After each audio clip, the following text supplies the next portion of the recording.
Everybody's been talking about nuance on here.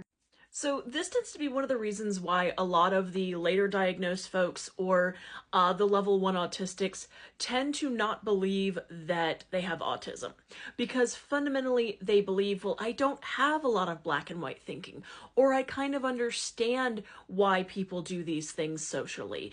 They don't necessarily understand their own deficit in this regard because their ability to move into a nuanced state is actually part of the autism. So when they're talking about nuance, we're moving from this space of like general, knowing, general kind of existence into more of a reflection of the autistic all or nothing thinking. Because instead of just going into like I am incorporating a new bit of information more like an allistic individual, there is a matrixing of the if-thens. And so it's not actually moving out of black and white thinking, it's moving into a functional override of using black and white thinking in a matrix format. So sort of an if-then, yes, no, up, down, and moving into a sort of taxonomy of where you go in this particular action or thought or behavior. And we tend to go way further down because we're having to consciously engage the social environment. We're having to engage the technicalities. And this is also where we demonstrate a lot of the same behaviors where we are going, oh, like, but you're not supposed to do that, right? Like we can still get those kind of autistic rule baselines because we still have rigid thinking.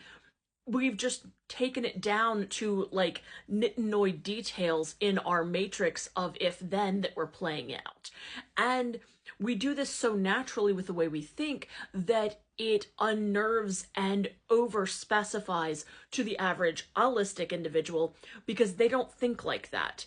Their incorporation of information is very often vague and not a bottom up kind of detailed thinking. They don't go down paths of nuance like we do because for them, that's not how they think. That's not how they're wired. But the way that we stop this giant absolutism of black and white thinking is by introducing nuance, very often to the point where we have so much detail that we have overloaded the allistic and we have very often alienated them and lost them in the weeds of all of the ways we've had to categorize and think about this, because to them, they are top-down processors a lot of the time and therefore end up in a place where we have just completely like red string, conspiracy mapped them because they have no idea what we're talking about anymore because we got too nuanced, because our brains are still fundamentally doing black and white thinking. It's just a lot more detailed.